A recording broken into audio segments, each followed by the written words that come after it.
We've done problems like these before, but since we have a fresh template, let's go ahead and use that. Well, my target value is 200,000. Okay. Customers can pay 1,000.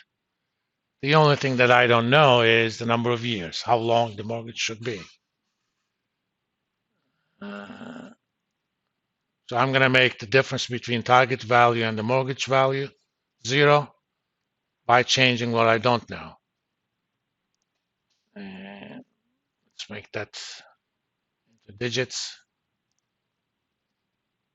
Data. What if analysis, goal seek. I want to make that difference 0 by changing that.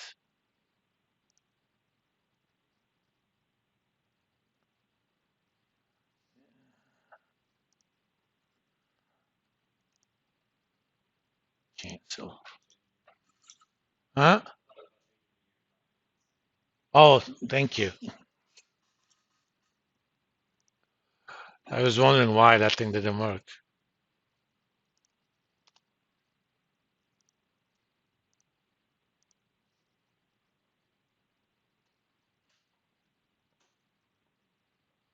Apparently, we're still asking too much precision. Let me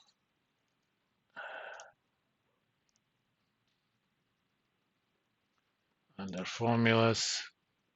Actually, that shouldn't be too much precision. Let's do goal seek. Let's do solver. That's a little bit easier.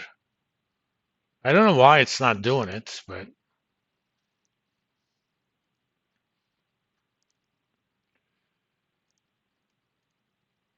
remember, to use solver, you need to add it to Excel under file, options, add-ins, Excel add-ins go. Make sure solver is checked. Solver is actually easier to use. I want to make this thing equal to value of 0 by changing number of years. I want to make that non-negative, solve.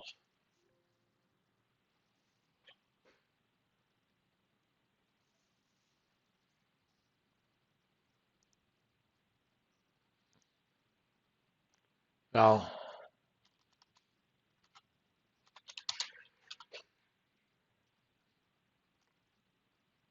I don't know why it's not able to solve it.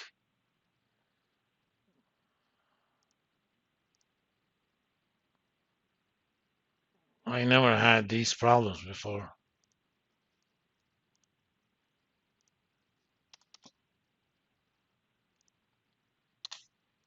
Let's just do it only 1 cent.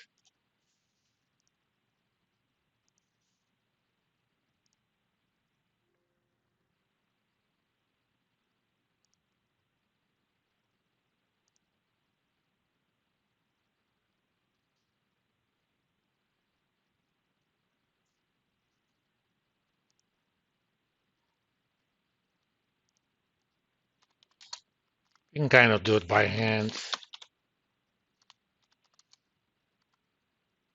So it's roughly 27 and a half.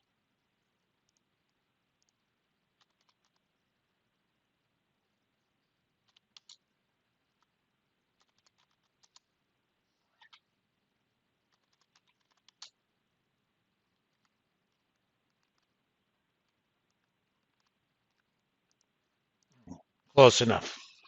We kind of did poor man's solver or goal seek, but either way, I found my answer. Now we can ask a different question. I am going to make this mortgage to my client. assuming they're going to pay $1,000 a month. I want the length. Actual number of payments doesn't matter. The whole thing is scale when we look at the duration. I want the duration to be a certain number. If I place this mortgage, I basically have an asset that's going to make equal payments for a number of periods. But I want value of this asset to decline at a precisely certain amount when interest rates go up by a single basis point. That means I have a target duration. So I don't want to lose more than 2.5 basis points if interest rates go up by 1 basis points. So what should be the length of this? Data, what if analysis, goal seek. I want my difference to be 0 by changing that. Again, it's creating issues. So we're gonna do it by hand.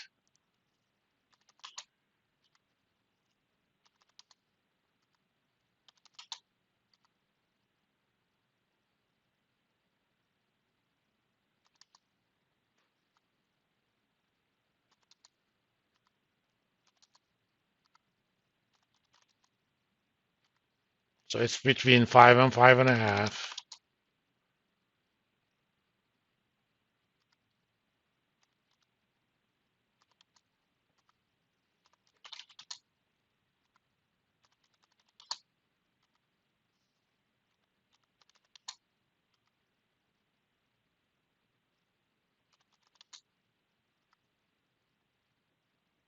Okay, that's good enough for my purposes. So if I want such an asset, I can't have the length of my mortgage more than 5 years. So if that happens to be my target, you can do similar stuff, for bonds. I'm going to kind of give you an overview about how can we use the concept of duration to figure out how to hedge the risk of a fixed income portfolio.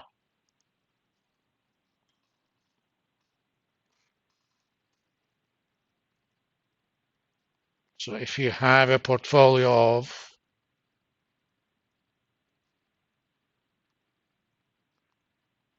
fixed income assets and liabilities, let's call them C1 through CK, and liability means these cash flows are negative.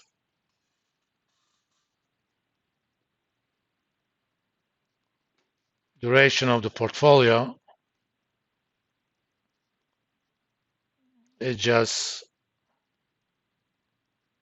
weighted average duration of individual assets and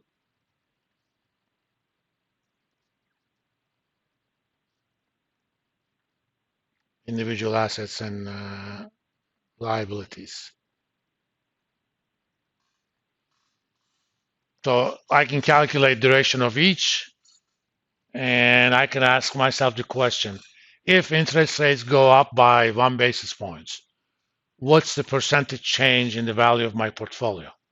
That's basically the portfolio duration. And then I can hedge myself using short-term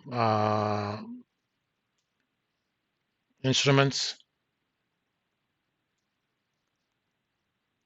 such as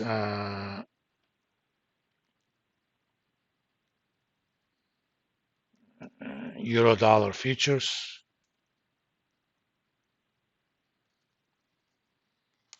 which are basically instruments for 3-month borrowing or lending starting at a certain point in the future. So if my portfolio has negative duration, that means I lose value if the interest rates go up. To hedge myself, I need an instrument that's going to gain in value if interest rates go up. Well, if you short the euro dollar futures, that's precisely what's going to happen.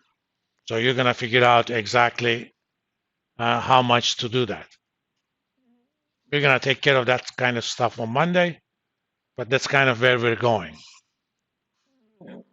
There are also other ways to do it using swaps, but I'm going to have to teach you about swaps first, which I will. Hedging long-term exposure with short-term instruments is in general not a good idea for a variety of reasons, and we'll talk about those. But for today, we just kind of set ourselves up, to solve complicated problems, because now I have a function that calculates duration of a certain cash flows like bonds and mortgages and stuff. If I have a portfolio of these things, calculating the duration of those is not a big deal. All right. So let's stop here today. And you've seen your homework. On Monday, we're going to apply these to management of interest rate risk of fixed income portfolios.